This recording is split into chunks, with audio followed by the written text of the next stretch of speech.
నేను మొట్టమొదటి శాసనసభ్యుడు అయిన తర్వాత కుత్తివేని మండలంలో తాడివెన్ను, చినచందాల, పెచ్చందాల, నిడంబర హరిజనవాడ ప్రాంతాలకు సంబంధించినటువంటి హరిజనులు, మత్స్యకారులు, రైతులందరికీ కూడా 900 ఎకరాలు భూమిని, ప్రభుత్వ భూమిని మనిషికి హెక్టార్ చొప్పున 200 ఎకరాల చొప్పున దగ్గర 350 కుటుంబాలకి ఆ రోజున ఆ రైతులు పండించుకోవాలి, వాళ్ళు సుఖ సంతోషంతో ఉండాలి, వాళ్ళు ఉద్యోగం రావాలి అనే ఉద్దేశంతో వాళ్ళకి పట్టాలు ఇచ్చి, అదేవిధంగా కాలం కూడా మరి బంటిమిల్లి కాలం నుంచి కింద నుంచి తాడివెన్ను దాకా మరి కాలువ కూడా తవ్వించి వాటికి నీరు సదుపాయం కూడా కలగజేసి పట్టాలు ఇవ్వడం కూడా జరిగింది.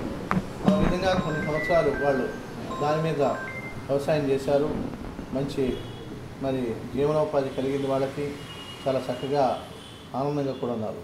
కానీ ఈ మధ్యకాలంలో నాకు తెలిసి ఈ మధ్యకాలంలో గత 2-3 నెలల కింద నుంచి ఆ యొక్క 900 ఎకరాలు ఒక ఆశ్రమం ఎవరో పెద్ద ఆయన ఒకేసారి చెరువు తవ్వేసేయాలి, వీళ్ళందరి దగ్గర నుంచి మరి లీజులు తీసుకున్నాడా, వీళ్ళందరూ రాసిచ్చారా, అసలు ఆ రైతులు ఎక్కడున్నారు, వాళ్ళ పేరుతో పట్టాలు ఉన్నాయా, లేకపోతే వీళ్ళే దాన్ని బలవంతంగా తొలగేస్తున్నారా అర్థం కాని పరిస్థితుల్లో ఇవాళ నాకు తెలిసిన సమాచారం ఇక్కడ కొంతమంది రైతులు చెప్పారు, గొగ్గోలు పెట్టారు, అయ్యా మీరు ఆ రోజు మాకు ఇచ్చారు, మరి ఈ భూములన్నీ కూడా ఇవాళ ఒక భీమవరం నుంచి వచ్చిన పెద్ద ఆయన ఒక రాజుగారు 900 ఎకరాలు నాకు ఇచ్చేశారు, నేను తవ్వేస్తున్నాను, 10 ప్రొక్లైన్ పెడతాను, 20 టిప్పర్లు పెడుతున్నాను అని చెప్తున్నారు, మరి దీనికి మాకు న్యాయం చేయండి అంటే నేను రెవెన్యూ అధికారులకి, జిల్లా యంత్రాంగానికి, కలెక్టర్ గారికి విజ్ఞప్తి చేస్తున్నాను.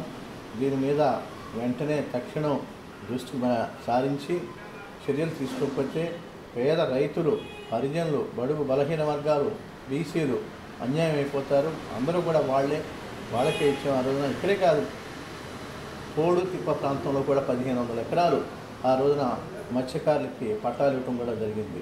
మరి అది 2004లో అవి కూడా చాలామంది చెరువులు తవ్వేశారు.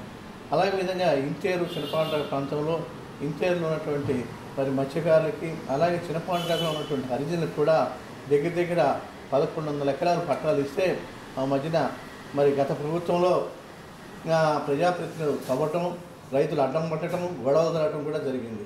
మరి ఇవాళ మా ప్రభుత్వం వచ్చాక కూడా ఇలా కొంతమంది పేదవాళ్ళకి అన్యాయం చేస్తూ ఉంటే ఇది సహించడానికి విషయం. ఇటువంటి విషయాల్లో చంద్రబాబు నాయుడు గారు కానీ, పవన్ కళ్యాణ్ గారు కానీ మరి చూస్తూ ఊరుకోరు. మరి సహించినటువంటి అన్యాయం జరిగితే ఈ యొక్క చెరువు తవ్వకాన్ని, 900 ఎకరాల తవ్వకాన్ని ఆపకపోతే మటుకు చాలా నష్టం జరుగుతుంది. ఇప్పటికే ఆ ప్రాంతం చల్లనీటితోటి మంచినీళ్ళు దొరక్క, తాగునీరు లేక గగ్గోలు పెట్టేస్తున్నారు. ఇంకా ప్రాంతం అంతా పూర్తిగా మరి కాలుష్యంతో నిండిపోయే పరిస్థితి కూడా ఉంది. వెంటనే ఈ చెరువు తవ్వకాన్ని ఆపకపోతే చాలా ప్రమాద పరిస్థితులు ఏర్పడుతుంది. నమస్తే ఫ్రెండ్స్, నేను మీ రూపిణి. మీ అందరూ చాణక్య ఛానల్లో వీడియోస్ చూస్తున్నారు కానీ వాటికి లైక్ చేయట్లేదు అండ్ సబ్స్క్రైబ్ చేయడం మర్చిపోతున్నారు. మీరు కనుక చాణక్య ఛానల్కి సబ్స్క్రైబ్ చేస్తే మాకు ఇంకా మంచి వీడియోస్ని, న్యూసెస్ని చేయడానికి మాకు మోటివేషన్ ఉంటుంది. Thank you and don't forget to subscribe Chanakya channel.